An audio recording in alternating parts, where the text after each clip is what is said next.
BBAలో university second rank, third rank సాధించడం Sun International విద్యార్థులకే సాధ్యం. నమస్తే, welcome to Telugu one news. నేను రూపానాదెల్లా. పవన్ కళ్యాణ్ స్పీడ్ మామూలుగా లేదుగా.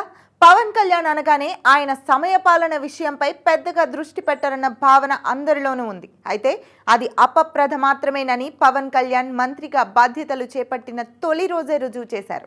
ప్రజా సమస్యల విషయంలో ఇసుమంతైన ఉదాసీనత ప్రదర్శించబోనని తన తీరు ద్వారా స్పష్టం చేశారు. అవును, మంత్రిగా బాధ్యతలు చేపట్టిన తొలి రోజే ఆయన మినిస్టర్ ఆన్ డ్యూటీ అన్నట్టుగా పనిలోకి దిగిపోయారు. తన శాఖలపై సుదీర్ఘ సమీక్ష చేశారు. ప్రభుత్వ ప్రధాన కార్యదర్శితో భేటీ అయ్యారు. ప్రజా సమస్యలపై పనుల వేగవంతంపై చర్చించారు. అవును, ఆంధ్రప్రదేశ్ ఉప ముఖ్యమంత్రిగా ప్రమాణ స్వీకారం చేసిన జనసేనాని పవన్ కళ్యాణ్ మంత్రిగా బాధ్యతలు చేపట్టిన క్షణం నుంచే పనిలో దిగిపోయారు.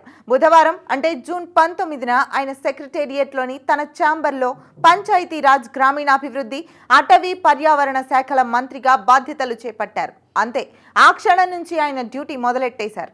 తొలి రోజే ఆయన అధికారులతో తన శాఖలపై సమీక్ష నిర్వహించారు. ఆ సమీక్ష ద్వారా అలా ఇలా కాదు, ఏకంగా 10 గంటల పాటు సాగింది. అధికారులకు ఆయన 3 నెలల టార్గెట్ ఫిక్స్ చేశారు. పంచాయతీరాజ్, గ్రామీణాభివృద్ధి, అటవీ శాఖ అధికారులకు ఆయన రోడ్ల నిర్మాణం, మౌలిక వసతుల కల్పన, గ్రామాలలో నీటి కొరత పరిష్కారం తదితర అంశాలపై కార్యాచరణ ప్రణాళిక రెడీ చేయాలని ఆదేశించారు. ఈ సమస్యలన్నీ 3 నెలల్లో పరిష్కారం కావాలని నిర్దేశించారు. అలాగే 3 నెలల్లో వివిధ అంశాలపై సాధించాల్సిన లక్ష్యాలపై టార్గెట్ ఫిక్స్ చేశారు. పవన్ కళ్యాణ్ ప్రధానంగా గ్రామాలలో రోడ్ల నిర్మాణంపై దృష్టి సారించారు. అలాగే మౌలిక వసతుల కల్పన, తాగునీటి సమస్యపై ప్రత్యేక శ్రద్ధ కనబరిచారు. ప్రజా సమస్యల పరిష్కారంలో నిర్లక్ష్యాన్ని ఎంత మాత్రం ఉపేక్షించబోనని హెచ్చరించారు.